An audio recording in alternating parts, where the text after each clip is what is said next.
우리 말씀은 계속 연이어서 시편 78편 12절에서 20절의 말씀을 보도록 하겠습니다. 오늘 이 말씀을 가지고 기이한 일 속에 더욱 신실하게, 기이한 일 속에 더욱 신실하게 라는 제목으로 같이 은혜를 나누기를 원합니다. 우리는 은혜라는 단어를 참 많이 씁니다. 저도 많이 쓰고 있습니다. 시편을 읽으면 특정한 단어가 좀 자주 나오곤 합니다.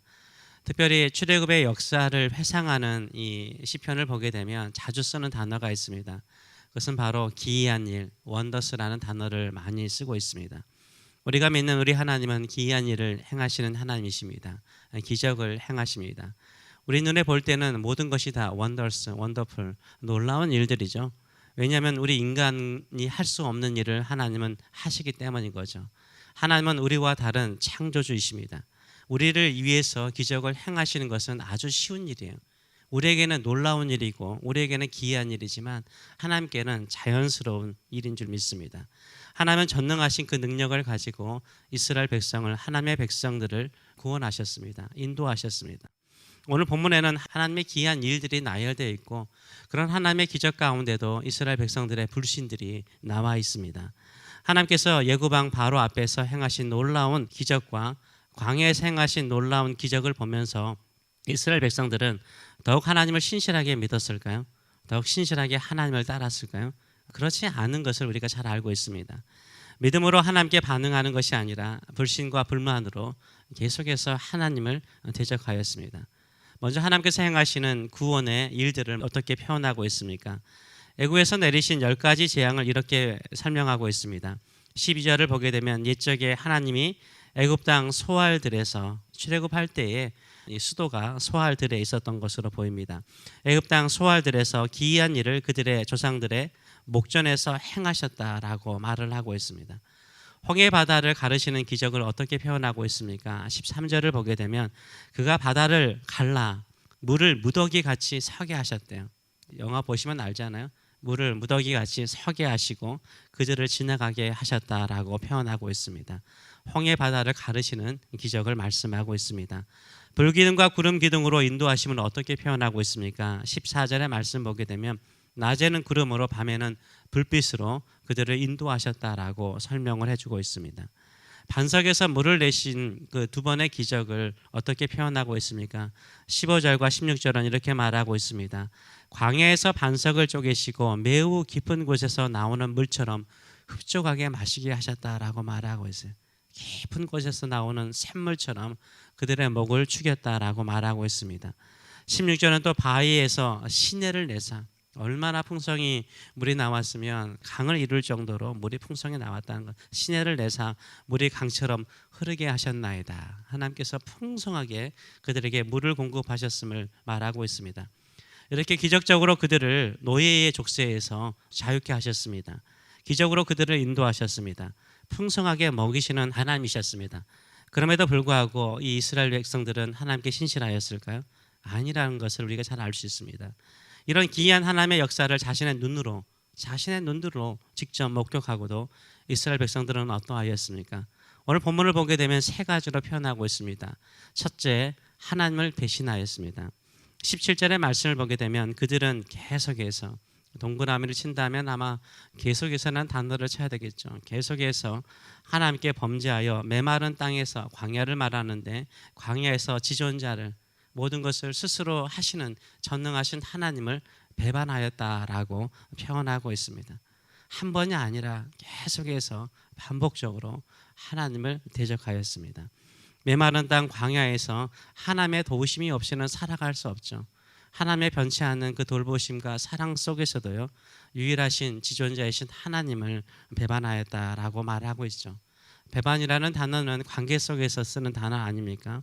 이스라엘 백성들과 하나님의 관계가 이스라엘 백성들의 배신 속에서 계속해서 위기 속에 있었다라고 표현하고 있어요.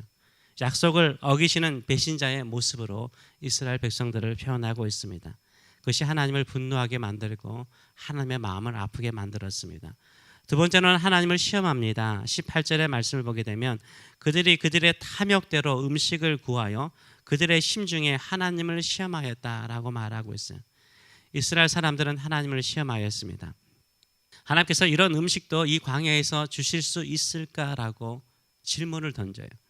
왜 그런 질문을 할까요? 탐욕 때문이라고 말하고 있어요. 탐욕 때문에 하나님을 시험했죠. 우리도 하나님을 시험할 때가 있습니다. 무엇으로 시험할까요? 마음속으로 질문을 던져요. 의심을 던집니다. 하나님 이것을 하실 수 있을까? 그런데 이 질문을 무엇 때문에 하는 거예요? 우리 탐욕 때문이요. 우리 탐욕 때문에 이런 질문을 던져서 하나님의 능력과 하나님의 사랑과 하나님의 성품을 의심할 때가 있습니다. 하나님은 우리가 구하는 모든 것을, 우리가 필요한 모든 것을 능히 주시는 하나님이신 줄 믿습니다. 오히려 욕심을 따라 사는 인생이 아니라 필요를 공급하시는 하나님으로 인하여 감사하시는 저와 여러분 되시길 축원합니다. 세 번째로는 하나님을 대적하였다라고 말하고 있습니다. 19절에서 20절의 말씀을 보게 되면 그뿐 아니라 하나님을 대적하여 말하기를, 마음으로 시험했다면 이제는 말로써 하나님을 공격하죠. 하나님이 광야에서 식탁을 베풀 수 있으랴.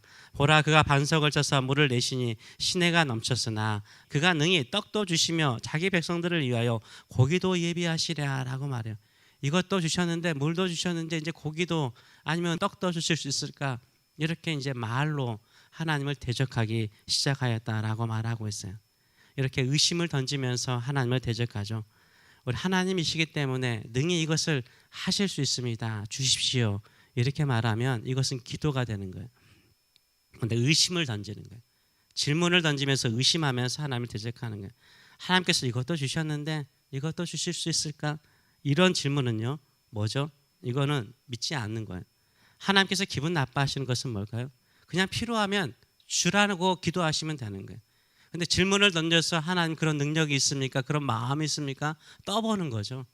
떠보는 것만큼 나쁜 건 없어. 우리도 인간적으로 서로 관계 속에서 마음 떠보는 사람 제일 싫죠. 필요한 거 있으면 말하고 구하면 좋잖아요. 근데 이스라엘 백성들의 하나님을 대적하는 방법은 계속해서 하나님의 능력과 하나님의 성품을 향해서 질문을 던지면서 하나님을 떠보는 거예요. 이게 하나님을 대적하는 모습이었다라고 말하고 있어요. 하나님이 원하는 건 뭐죠? 구하는 거예요. 하나님 저 그거 필요해요. 인간적으로 좀 필요해요. 떡 좀 주세요. 그럼 되는 거잖아요. 근데 질문 던져요. 하나님이 그럴 능력이 있을까? 이 광야에서 그런 능력이 있을까? 나의 형편과 나의 환경은 도저히 아무것도 할 수 없는 광야인데 하나님께서 그거 하실 수 있을까? 이렇게 질문을 던지면서 하나님의 능력을 의심하는 것은요, 하나님을 대적하는 것입니다. 우리는 기도로 나가시는 저와 여러분 되시길 축원합니다. 하나님은 구하는 것을 좋아하세요. 다윗이 범죄하였을 때 하나님께서 말씀하신 게 뭐예요? 네가 구했다면 내가 줬다는 거예요. 근데 왜 그걸 네 스스로 해결하려고 했느냐? 이렇게 나단을 통해서 책망하시는 것을 볼 수 있습니다. 하나님께서는 변치 않는 그 사랑을 가지고 신실하게 그 약속을 지켜 나가시는데 이스라엘 백성들의 반응은 무엇이었습니까? 하나님을 대적하고 시험하고 하나님을 배반하였다라고 말하고 있어요. 우리는 어떨까요? 우리는 예수 그리스도의 십자가의 능력으로 거듭나고 구원받은 우리는 어떤 모습일까요? 저는 이 광야에 살았던 이스라엘 백성들보다 우리는 더 낫다라고 생각하는 그 순간부터 교만해진다라고 생각을 해요. 인간은요 똑같아요. 어떠한 환경과 여건에 있느냐에 따라서 달라지죠. 그런데 그 본성은 달라지지 않아요. 우리도 이스라엘 백성들 못지않게 의심하고 대적하고 배반할 때가 있습니다. 그럴지라도 우리 하나님은 신실하신 하나님이신 줄 믿습니다. 그래서 신약 성경을 보게 되면 이런 광야의 이야기를 하면서 우리는 그렇게 하지 말자 이렇게 말해요. 예수 그리스도를 믿는 우리는 이렇게 살지 말자 반면 교사로 삼고 있어요. 그들은 배반하였으나 우리는 끝까지 하나님을 신실하게 붙잡는 저와 여러분 되시기를 축원합니다. 시험이 아니라 끝까지 하나님을 믿기 때문에 기도하시는 저와 여러분도 되시기를 축원합니다. 될까 안 될까 스스로 혼자 마음속으로 결정하고 의문을 던지기보다는 하나님 솔직히 저 이거 필요합니다. 도와주소서, 역사하여 주소서, 힘 주소서, 능력 주소서, 하나님의 전능하신 능력이 나의 삶 속에 임하게 하여 주시옵소서. 기도로서 하나님께 나가시는 저와 여러분 되시기를 축원합니다. 하나님을 대적하지 마세요. 하나님의 뜻은 선하십니다. 인생 살아보면서 신앙생활하면서 그거 많이 느끼지 않아요? 저는 그게 많이 느껴져요. 그 순간에는 나에게는 힘들고 어렵고 괴롭고 고통스러운데 다 지나고 나면 하나님은 얼마나 신실하신지 몰라요. 찬양한 것처럼 오 신실하신 주예요. 이 신실하신 우리 주님이 나의 주님이신 줄 믿습니다. 이 주님만을 신실하게 믿고 살아가시는 저와 여러분 되시기를 축원합니다. 어제 나눈 것처럼 구원받은 것도 기적이죠. 그렇죠? 내가 구원받은 것도 기적이요, 선택받은 것도 기적이요, 내가 예수 그리스도를 믿고 살아가는 이 현대 사회 속에서 이성주의와 무신론이 많고 그런 것이 주류를 이루고 있는 이 세상 속에서 하나님을 믿고 산다는 것이 기적이잖아요.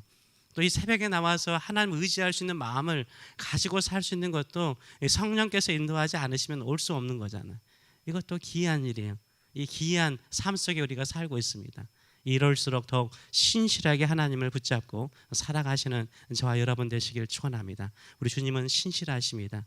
거기에 믿음의 백성들이 반응할 수 있는 것은 똑같이 신실하게 끝까지 주만 붙잡으시는 저와 여러분 되시길 축원합니다. 기도하겠습니다. 살아계신 하나님 아버지의 은혜를 감사드립니다. 우리는 힘들고 어려울 때 내가 믿음으로 여기까지 견디고 이기고 왔다라고 생각하는데 오히려 주님께서, 오히려 하나님께서 우리를 붙들어 주셨고 그 신실한 사랑으로 먹이시고 힘주시고 능력 주시고 견디게 하시는 인내력을 주시고 또 주만 바라볼 수 있는 그 믿음조차도 주께서 주셨사오니 은혜 늘 감사합니다. 우리가 살아오는 모든 삶이 기이한 일이요 기적이요 은혜인 줄 믿습니다. 그러기에 더욱더 하나님의 이 신실한 사랑을 아는 자로서, 이 신실한 사랑을 기억하는 자로서, 이 신실한 사랑을 붙드는 자로서 살아가는 저희들의 삶들 될 수 있도록 축복하여 주시옵소서. 감사드리며 예수님의 이름으로 기도하옵나이다. 아멘.